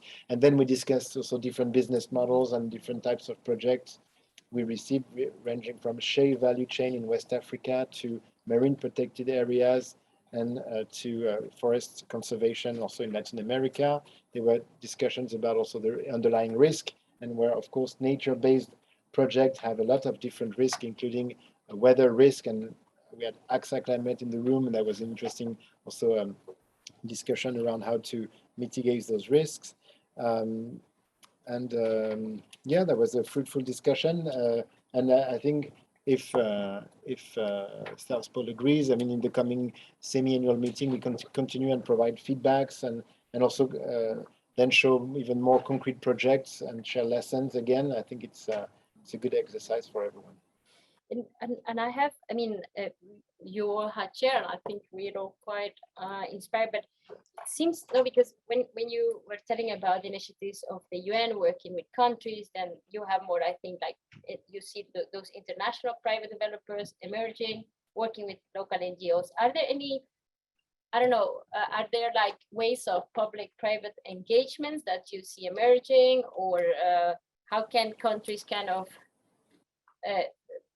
I mean, like, how to say, like, are there also niches that you would say development banks, for example, they could concentrate on these more difficult ones? This is already sorted out.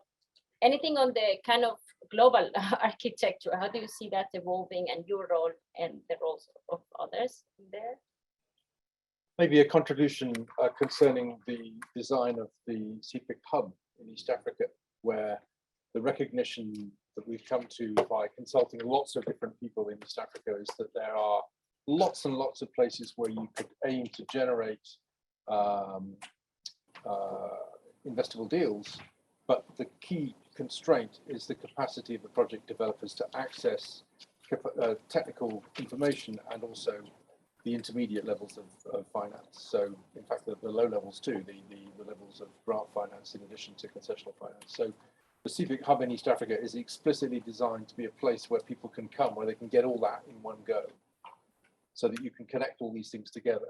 So it would be kind of a feed-in to Nature Plus. It would be identifying, maybe pre-identifying projects that are qualified because they deliver explicit conservation outcomes from a particular geography, but they could then go to Nature Plus for that component of the support that they actually need to get to be investable.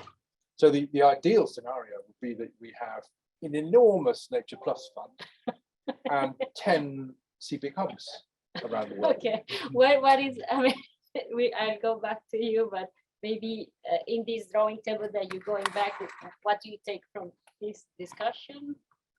Well, I think looking at the jurisdictional approaches that we're exploring, we're looking at the ministries of finance as potentially being the owner of the project. So I think it would be another, addition. And I think, I'm not an architect, but I do like a cocktail, and I see it more as a cocktail of different components that need to be brought together, to have a tasteful mixture. Yeah. And now you are already, when you design that font, a little bit in that middle. How would be the ideal world for you, like Fran told it, or how do you see governments moving to have this at scale? Yeah, no, there seems to be a potential good cocktail to be prepared, because the challenge so far has been that the only relevant scale is the landscape level scale to have meaningful impacts. And we know that if you have too narrow scale, then you forget about some trade-offs or indirect impacts. So the landscape level or the jurisdictional level are key. But from a finance standpoint and investment fund standpoint, a project is not a landscape. It's a farm. Or it can be bigger, but it's very not often overlapping with the landscape level, which is much broader.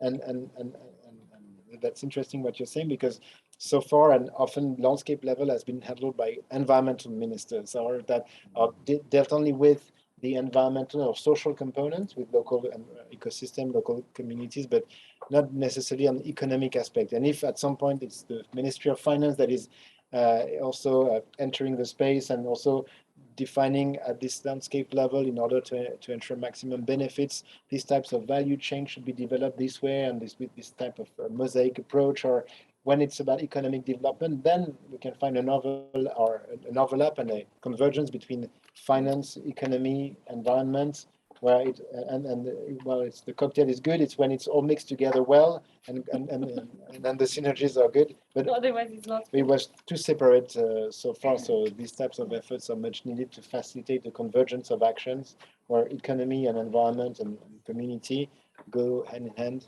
where often there's been a bit scattered.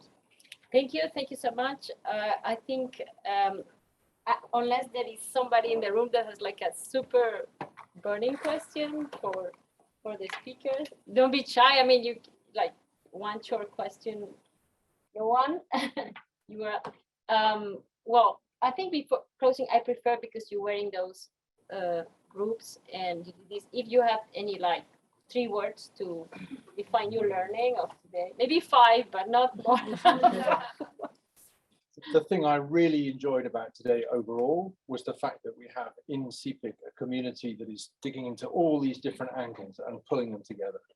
And it's very much manifested in the way that this hub in East Africa would work if we get this to operate. We have bilateral donor funding combined with grant funding, combined with investors, combined with concessional finance, all in the same place. That's basically what CPIC That does. was 200 words. I think. Sorry.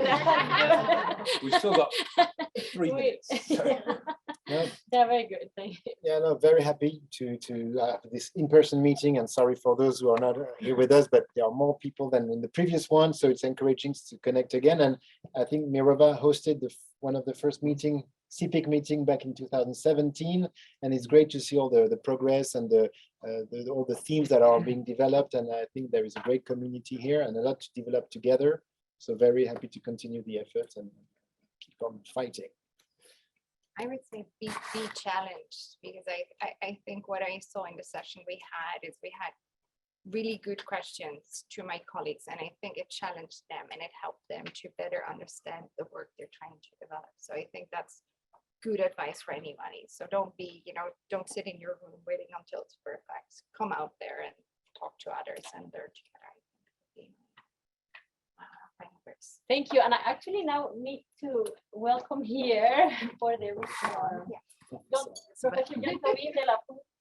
But first, thank you for our speakers. Thank you very much for joining us, and for our moderator.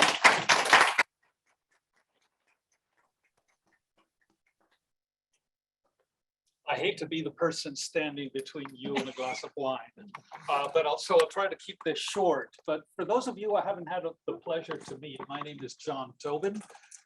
I am an ecologist and a lawyer by training, but have spent most of my career working in finance. And the reason I did that, and by the way, most of that time at Credit Suisse, just a few hours here by the TGV, the reason I did that is because I recognized how pivotal, how fundamental finance and the finance industry can be to biodiversity conservation.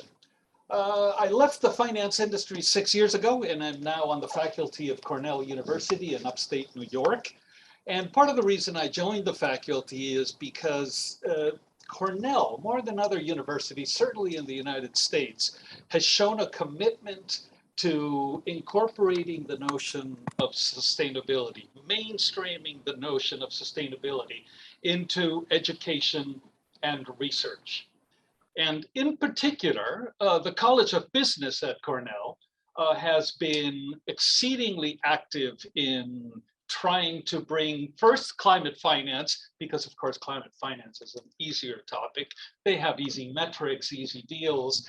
The really challenging stuff comes when we're talking about biodiversity, which makes it all the more appealing and more interesting, and also means it has more promise, because those of you who are getting involved in this field, you're getting in on the entry level. But if you have any doubt of the commitment of the College of Business at Cornell to the topic of biodiversity finance, I invite you to look at SSRN, the Social Sciences Research Network, where near final drafts of academic papers are posted for the public to review before they are made available through academic journals, where you'll find an editorial by Queru, who happens to be the Dean of the College of Business, and Tobin on biodiversity finance. And if you have any comments, feel free to step up, pardon me, step all over it.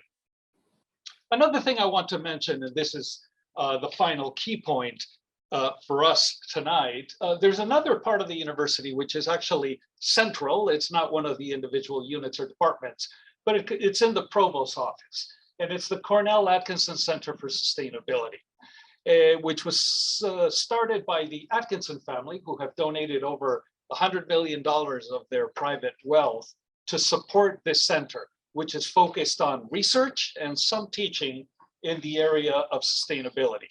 And for the past 4 years, the Cornell Atkinson Center has been sort of openly and actively supporting financially and through their amplification channels, their social media, their commitment to the area of conservation finance.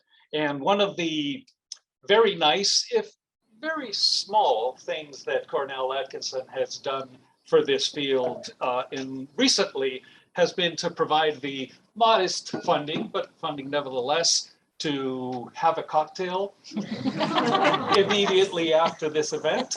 So I hope you will join us for a glass of wine and some conversation, and to continue the discussion on Cornell Atkinson's dime. What could be better? Anything else? No, thank you very much. All right. Well, please join us on the next one.